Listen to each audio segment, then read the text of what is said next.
On the banks of the Rio Grande, the mud is littered with discarded ID cards, passports, airplane tickets, and suspicious documents with UN logos. Groups and families illegally cross the river to the United States every few minutes. The water reaches their knees, and they immediately turn themselves over to the waiting hands of the National Guards and Border Patrol agents waiting on the other side. But why are they doing this? The American people are being told the border crisis is being addressed, that additional backup is helping stem the tide, and that new efforts to build barriers are in the works. Here at the Rio Grande, we found that all of this is an illusion. What we found is a coordinated effort with cooperation of foreign governments, financing from the United States, and a pervasive program being run by various NGOs and the United Nations to facilitate human trafficking every step of the way, all through Central America, up through Mexico, and into the American heartland.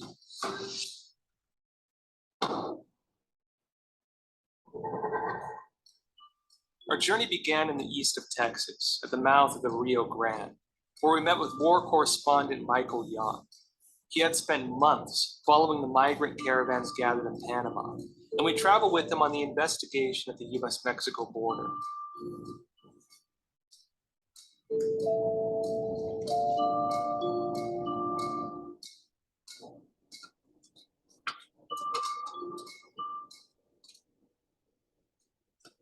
So we're here in front of SpaceX right now, actually in Texas, about to head into the mouth of the Rio Grande. We're here with Michael Young, war photographer. And Michael, I'm curious, how's it been out here? What have you been seeing?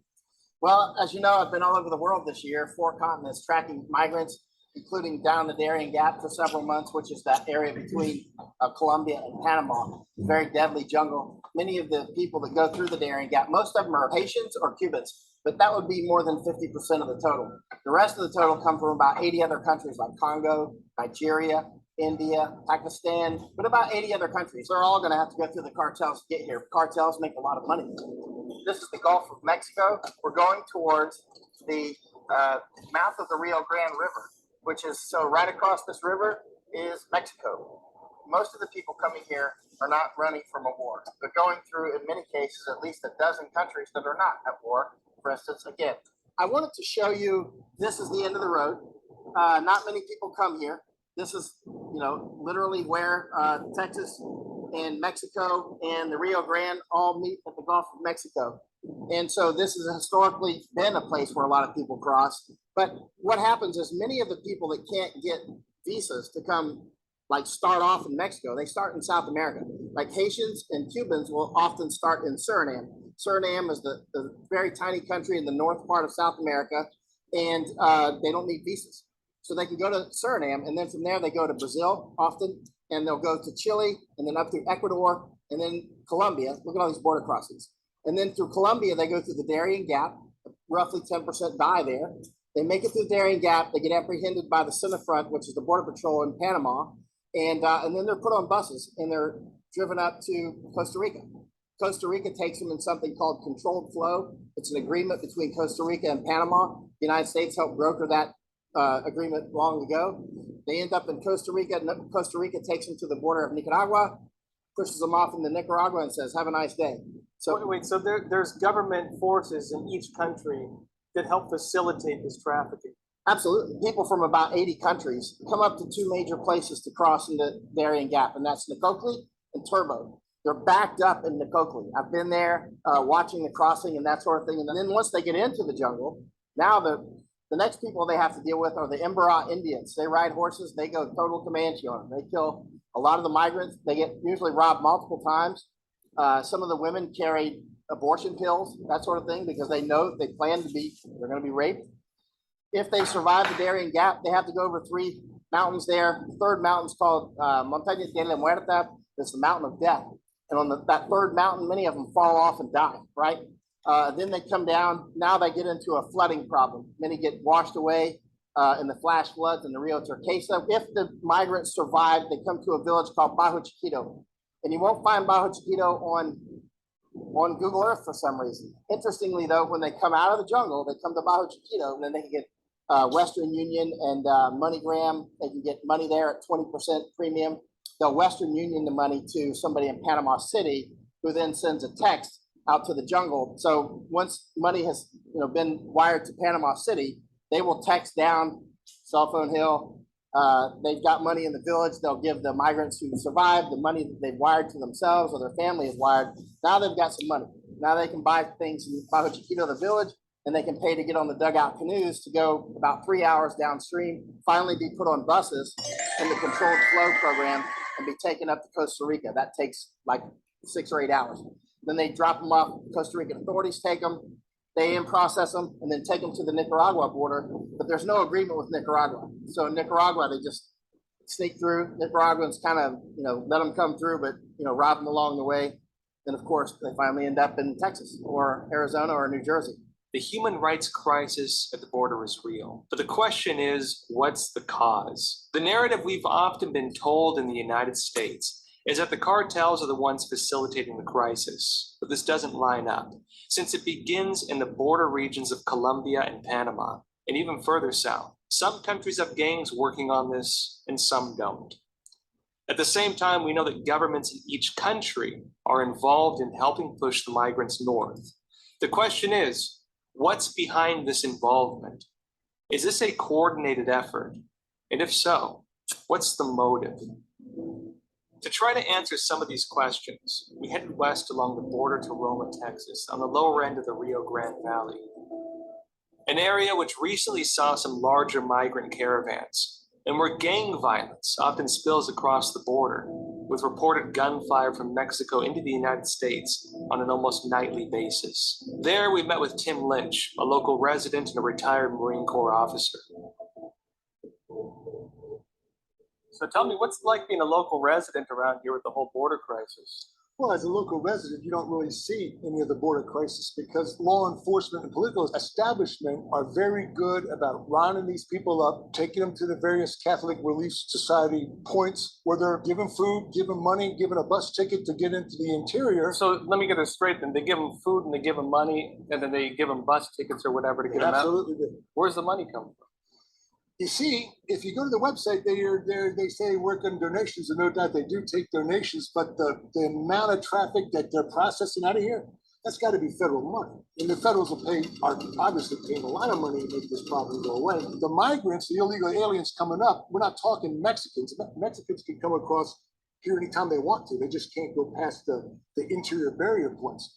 This is all Central Americans, Haitians, various other peoples, Chinese.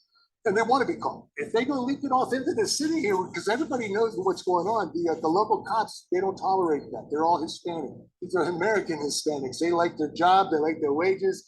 They like that they see their property tax go to good schools. They don't like free riders. And that's like any peoples anywhere. There are plenty of illegals in the Rio Grande Valley, but normally it will be a father married to an American woman, American kids who were born here, and he'll never come up to the attention of the authorities unless he gets a DUI or auto accident, something like that, in which case it's rather rough for the dad. But those fathers, those people that are here like that, they're awaiting their green card and residency status. They're in line. And so the local people understand implicitly that people jumping to the head of the line is inherently unfair to their family members, in some cases their own father. Now, you mentioned a lot of people coming across. The first thing they do is they go turn themselves in. Right. Why do they go and turn themselves in? Because they'll get issued a court date, some 3 years distance, be given water. If they got medical issues, they'll get medically screened, they'll be given some food, taken by bus to the McAllen bus station.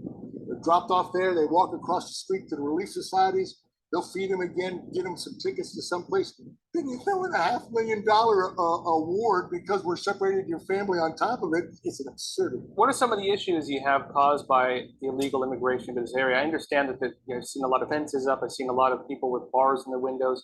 Are there security issues? Particularly as you get further to the west of us, any area where the migrants are crossing is going to be strewn with trash, as well as they go to the bathroom and stuff like that. They will trample down or take down all fences in their path.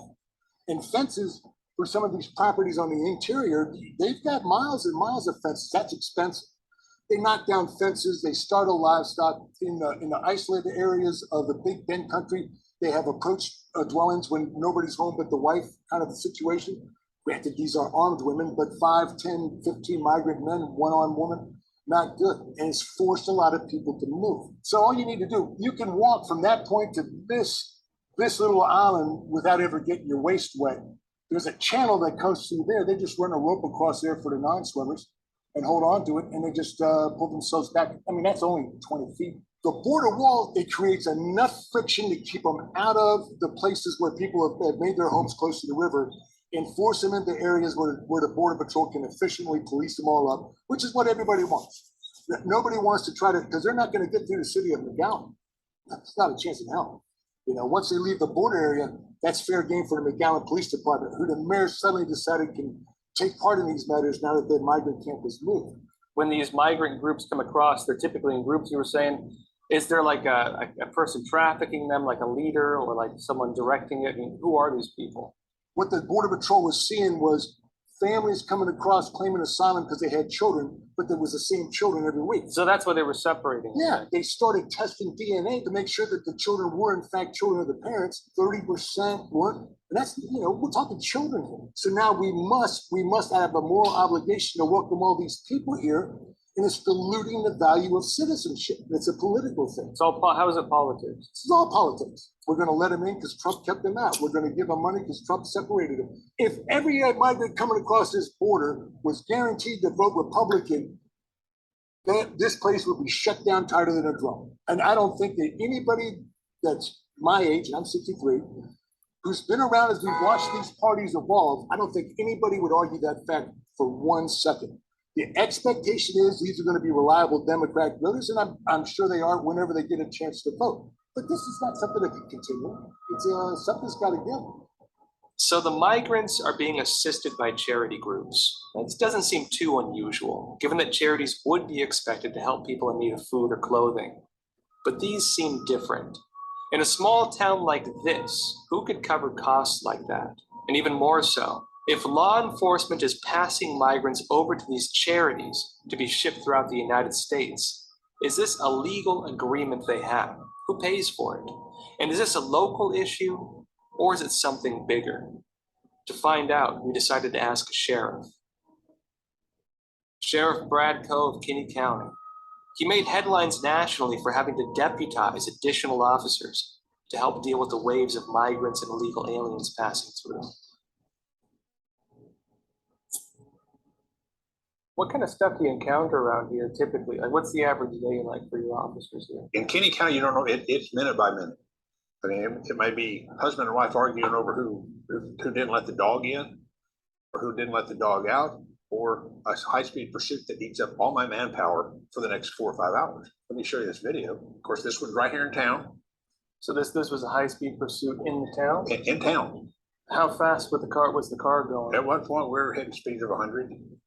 And these are all the guys jumping out of it? Right, running right through the bank. Who are these guys right here? They're all illegal aliens. And in this particular group, there was a total of 13 illegals.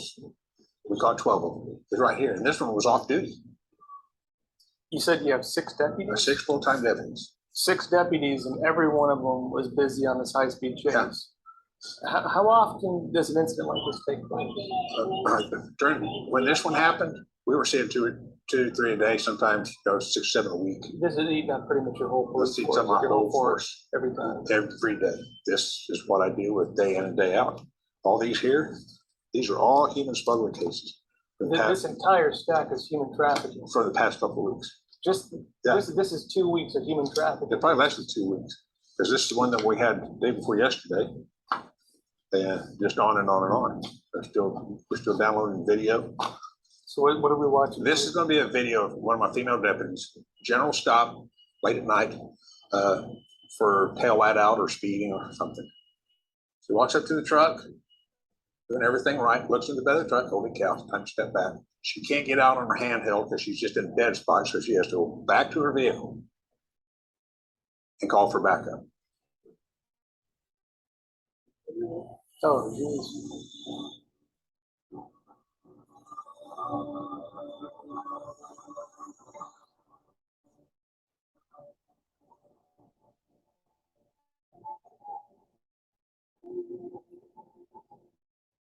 that's what we're seeing.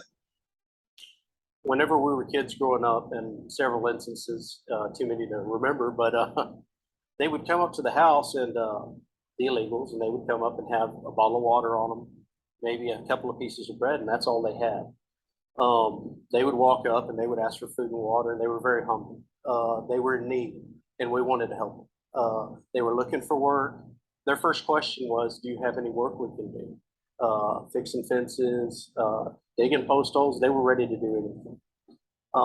The way that it has changed now is whenever we get approached by them, which is a couple times a week, they're very demanding. We need to be fed. We need to charge our phones. You're talking about the ones from back in the day. They had holes in their shoes. Their pants were worn out. They had made a long trip and they were in need. Nowadays, they're dressed in they're dressed nicer than I am. And they've got on brand new shoes, brand new jackets, brand new pants. They're being supplied over here by an organization that is moving them. This is the biggest money-making deal for them right now. Everybody I talk to, DPS troopers, they all say the same thing, that the cartel is profiting off of human trafficking.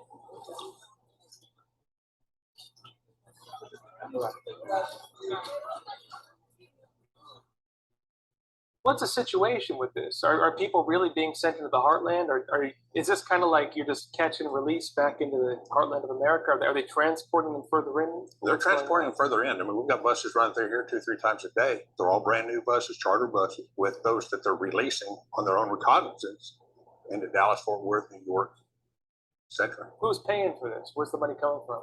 Well, it's coming from a non-government organization, which ones I don't know. And I've got my suspicions where the money's coming from, but are they doing anything illegal? Don't know. An NGO is paying for these buses 2 or 3 a day to transport the illegal aliens you're catching and sending them further into the United States. Pretty much. And they're not telling you who these NGOs are. Yeah. What are they telling you about it? Well, they're just saying they're a non-government organization, and that's about it. So the Border Patrol, the National Guard, and even local law enforcement, who we've been told are trying to stop the border crisis, have actually been working under policies to transfer the migrants to non-government organizations, or NGOs, which are then shipping the migrants into the American heartland.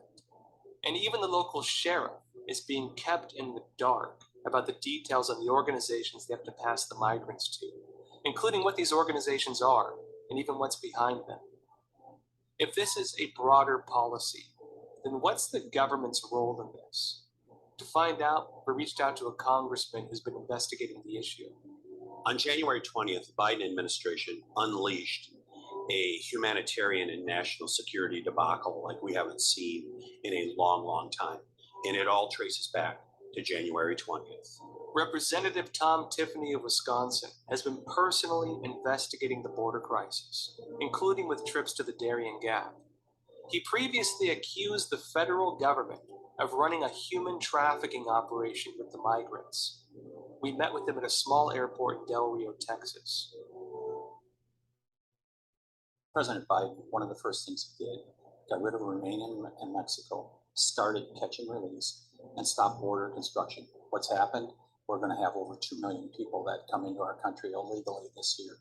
It's very clear that the United States government, at the behest of the Biden administration, is facilitating. As a result of that signal they sent to the rest of the world, illegal immigration is on steroids. So they knew what Joe Biden had said on the campaign trail, and they expected that he was going to follow through on it. And man, has he followed through on it.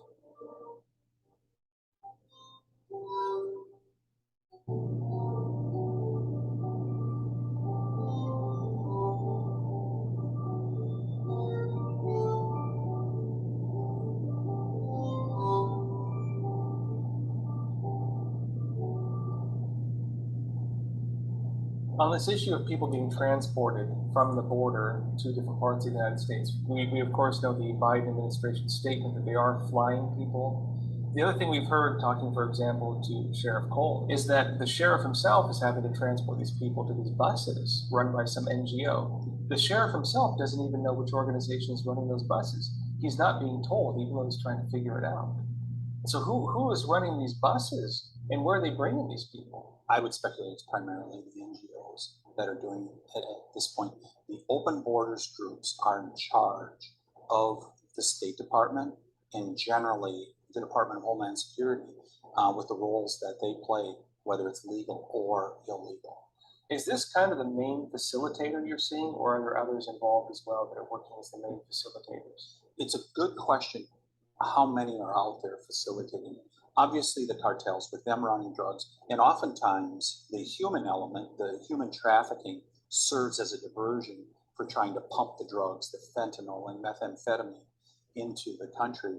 So you have people both doing legal activities as well as illegal activities that get involved with this. I mean, think about the villagers from Bajo Chiquito. They're just filling a gap there, transferring these people, and they have a real interest in doing it because when you have 1,000 migrants that descend on your village of 500 people, you can't accommodate them. It's in their interest to move them along, but if they can make some money along the way, you know, that helps them. I mean, I was anticipating finding the cartels being the main human trafficking organizations, but now I find out there's all these NGOs. What do you know about these NGOs? It's really interesting to see. So first trip here in April, down in the McAllen area, Border Patrol said, if you watch like down in Mexico and Central America, you'll see an organization called IOM, sometimes OIM, the two letters are turned around, Organization for Immigration, International Migration. And they said, watch for them because you may see them. And sure enough, heard about them in McAllen, found them down in Panama. They were the chief facilitator of moving people up that first step of the pipeline to Panama. And then at the end of August, when the Afghan evacuees came to a variety of bases, Army bases around the country, including Fort McCoy in Wisconsin, guess what I heard from the commanding officer?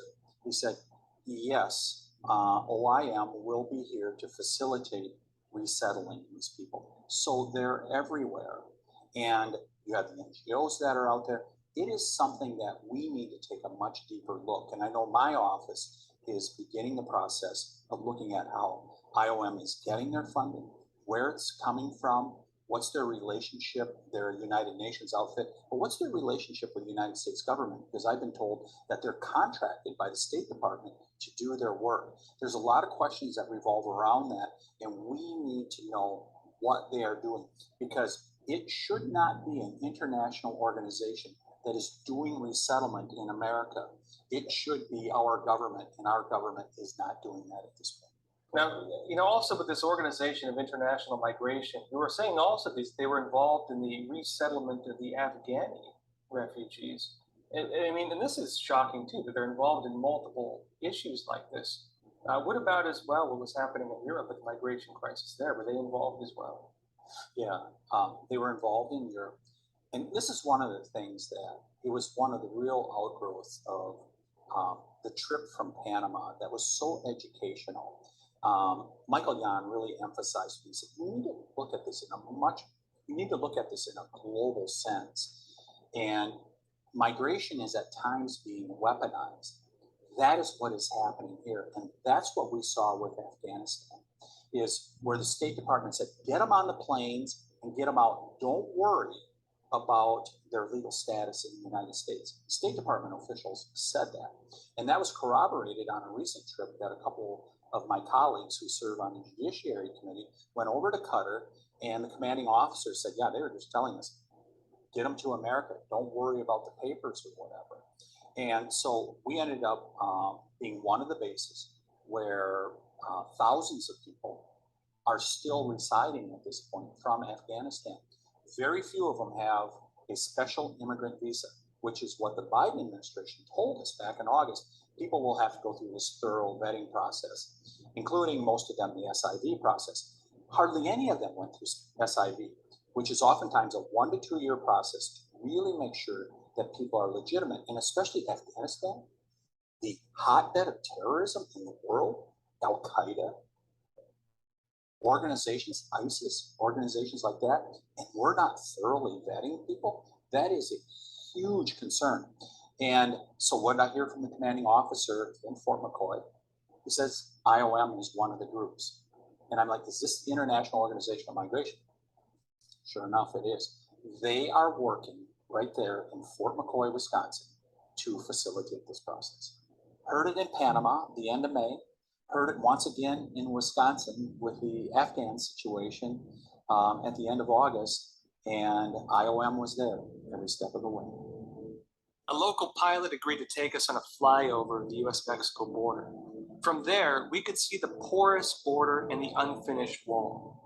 Yet what use is a wall if the migrant crisis is being facilitated by the United Nations working with NGOs, and with even Border Patrol and law enforcement funneling migrants into the system?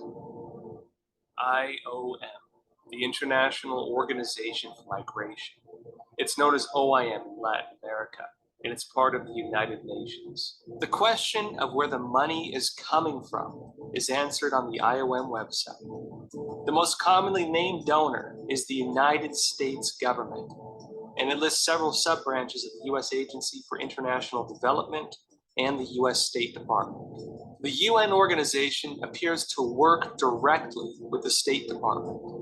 It says that its refugee resettlement program, which runs on donations from the State Department's Bureau of Population, Refugees, and Migration, provides extensive support to the U.S. government in carrying out its U.S. refugee admissions program.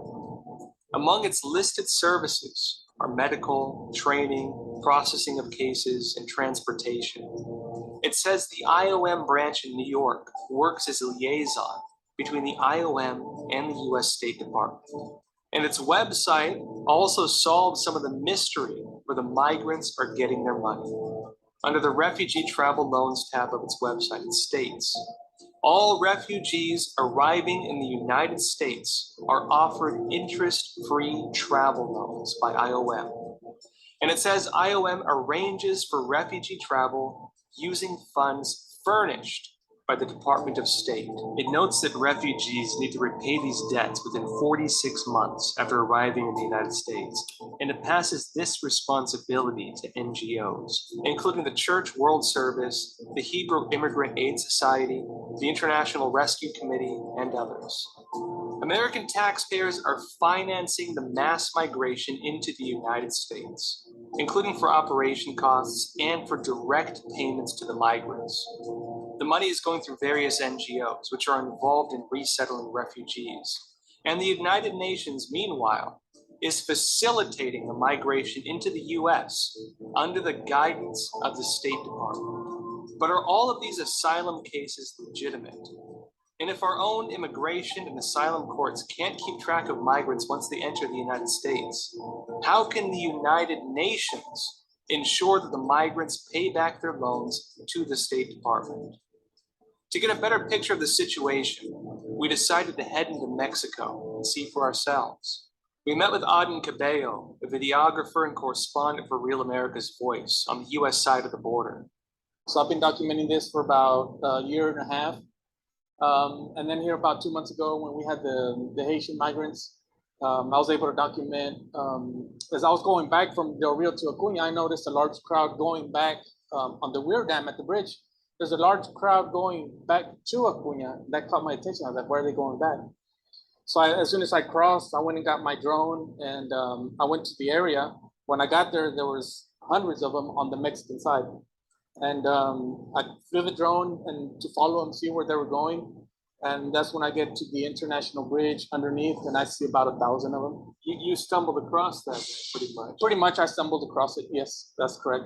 So I immediately went home, edited a quick video, uploaded it on social media, and that pretty much went viral and notified a lot of media and press. And that week, that's when they descended here to Del Rio. And at the same time, that's when more Haitian migrants started arriving. We're at about 1,000 a day, then it went up to 2,000 a day. And that's how we ended up with the 15,000 that were underneath the bridge. And I documented the buses that were arriving. There's over 100 buses that arrived that week to Acuña. I also documented those buses as they were arriving. So those bus loads bringing other Haitians from So someone's Chiapas. bringing them in through buses. Yes, at the time, from Chiapas, that's where they're at, Tapachula, Chiapas, down here to Acuña. Do we know who's running the buses? I try to look into it, but the drivers, they wouldn't give any information. I did come across one, and he seemed kind of frightened. So more than likely, they were being threatened to drive the Haitians, and threatened maybe by cartel members or somebody higher up that threatened them, drive this bus down to Acuña. Because they were fearful, they didn't want to talk to press. So tell me about the situation in Mexico right now with these migrants. I mean, I understand there's two different types of migrants coming across right now, right? Yes, so we have the asylum seekers, those that do qualify for asylum, and then those that don't qualify. And the ones that do qualify for asylum are mainly the Haitians, Cubans, Venezuelans, and those they'll cross early in the morning, and they turn themselves in right to Border Patrol. They're not trying to avoid being arrested. They want to get arrested so they can get processed. What are these documents? So these are documents. This is a Cuban nationality, Cuba, and this guy didn't bother to. Oh, this is his doc. This is his whole folder. He didn't even bother to. Most of them they'll shred them, throw them away. This guy didn't bother doing none of that. So these are all the documents, and this is one of the main documents that they seek. And this is from the Mexican immigration. That way they're able to travel freely through Mexico and not get deported. Well, why is it significant that they're able to travel freely in Mexico and they've been there long enough? Why is that significant with this? Because Mexican immigration could arrest them and deport them to their country of origin or where they're coming from, where they used to live. This is from a few days ago. This is a whole family from Cuba. So we have the father, mother, and child, and they're originally from Cuba, but the child was born in Costa Rica. So And they were- this is a family. This This is is in Costa Rica, so they probably left from Costa Rica. not From Cuba to Costa Rica. They were living in Costa Rica, and they had been in Mexico so long that they got their permanent residence in Mexico. And what I've gathered is that they get these so they can travel Mexico freely I see. until they get to the border. Once they get to the border, these are useless, so they just dump them there Oh, and so cross. they throw them out then. They throw them out. Well, why would they want to throw them out and not keep them while they cross? So this is one of the main reasons, because this is telling you they were living in Costa Rica. But when they cross, they told Border Patrol, "I'm Cuban. I'm seeking asylum. I'm coming from Cuba. I'm being persecuted So over they there." need to throw these out so they can lie to Border Patrol then. Exactly. I don't have it with me, but there are documents where there's a whole brochure. It's like a playbook teaching them from start to finish how to get through Mexico, all these points that you're mentioning, stopping points, bus stations, that there's gonna be an NGO representative there to make sure they arrive at the right bus station and that they get on the right bus to the next stopping point. So they're being guided throughout the whole route. So it's NGOs running the buses, telling them where to go, giving them brochures, teaching them how to do it. Do you know what these NGOs are? Some of these are Catholic charity. They're tied to the Catholic Church. The funding is coming from United Nations. United Nations is feeding this. Yes, I would say most of the money is coming from United Nations, NGOs, Catholic Church, Catholic charities. That's the main financial structure. When they get here to the border, there's several crossing points. In Del Rio here, it was the Weir Dam, which was just upriver, the port of entry that the Haitians were using. But there's another part that's maybe about a mile upriver, which I was just there today, as several groups of people made their way across. And it's a part of the river where they just wade over. But so they get turned over, and DPS is the one that's receiving them. It's not Border Patrol. And the reason I say that is because Border Patrol is too busy processing in the office. They're processing. They have very few agents that can actually go out and patrol, in their assigned areas.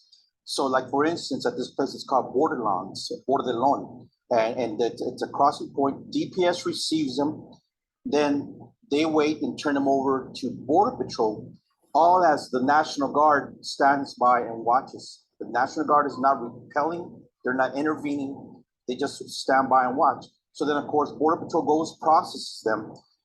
In the past, what we would do is turn them over to ICE, Immigration and Customs Enforcement, for bed space, ERO, enforcement removal operations, and parts of the offices. But they're full. They're not prosecuting under Secretary of Homeland Security Alejandro Mayorkas. ICE is not enforcing. They're not deporting.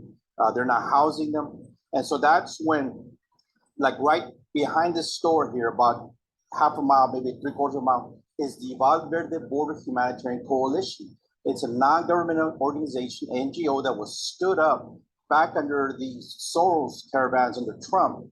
And they were stood up at that point, and now they're up again. And there were busload after busload after busload of charter buses, what I call the casino charter luxury liners, that were driving up, and the Haitians were just getting bussed out. So that's what I call a mom and pop NGO here. And there they would receive them. They bathe, they get food, and they get either bus tickets or airline tickets. If they wanted to take a Greyhound, they get taken over the Greyhound station. If they were going to get, wanted to get a plane out of San Antonio or Houston, a charter bus would come and pick them up. And that was all coordinated by the Valverde Border Humanitarian Coalition. That's one aspect of it. The mom and pops down in Eagle Pass is Mission Border Hope, and then Catholic Charities is very active in the Rio Grande Valley. Catholic Charities is in El Paso. There's also Annunciation House in El Paso. We drove to one of the locations known to be a hotspot for legal crossings into the United States. As we went closer to the river, we started finding identifying documents covering the ground, including discarded ID cards, driver's licenses, passports, and others. What really stood out, though, were folders that could be found scattered amid the documents. So these are the files that they're provided. This is the UN logo. It's a UN agency for refugees in Spanish. And so the United Nations gives them these pamphlets, right? Correct. United Nations and Mexican government as well. As we continued our search, we encountered a group of people as they prepared to illegally cross the border. They appeared nervous and refused to speak with us. We watched, however, as one of the men threw a handful of documents into a bush, which we retrieved and examined. They flew in from Cancun to Monterrey. We followed them down to the river and watched as they crossed and turned themselves over to the National Guard troops on the American side of the border. From the Mexican side, we can see military vehicles, we can see Humvees, we can see Texas National Guard. There's containers. There's a lot of law enforcement presence, but at the same time, that's not stopping or deterring illegal immigrants from crossing. They're still crossing. They'll come over from the Mexican side. They make their way diagonally this way. They land right over there where the cane is, where the fence is. And while they're there, they change their clothing. And they just leave the clothing just laying there on the ground. They change it to dry clothes, which they usually have in a plastic bag. And then they walk out, and DPS here is waiting for them. It's not an apprehension, it's not an arrest, but they just hold them until Border Patrol comes and takes them off their hands. There's buses ready to get onto Laughlin Air Force Base. And when you see those big white buses on the side of the highway, it's usually 2 or 3, you know that they're gonna take them on the base, and a 737 is gonna land at some point. They're gonna load up, and then they're gonna fly out. So what's really happening at the US-Mexico border? Definitely not what most of us have been told. There are various gangs profiting from the mass migration along the way, but the cartels that we've been told are the main players seem to play only a minor role in the overall picture. In Del Rio, for example, they have little presence. The border wall is incomplete, and it's also been made irrelevant by government policy. What good is a wall when people cross in mass numbers, then turn themselves in and apply for asylum to get transported into the American heartland? Border Patrol and law enforcement have become the funnels for the NGOs running this operation. And even more so, the people crossing are getting paid money to do this. And that money is coming out of the pockets of American taxpayers. Many of the migrants, as we saw, intentionally hide their country of origin and discard their identities to defraud the amnesty system. Our investigation uncovered that the border crisis, in reality, is a United Nations operation being financed by the US government, with the goal of moving and resettling migrants throughout the United States. And the open policy, along with the financial incentives, it is drawing people in by the hundreds of thousands.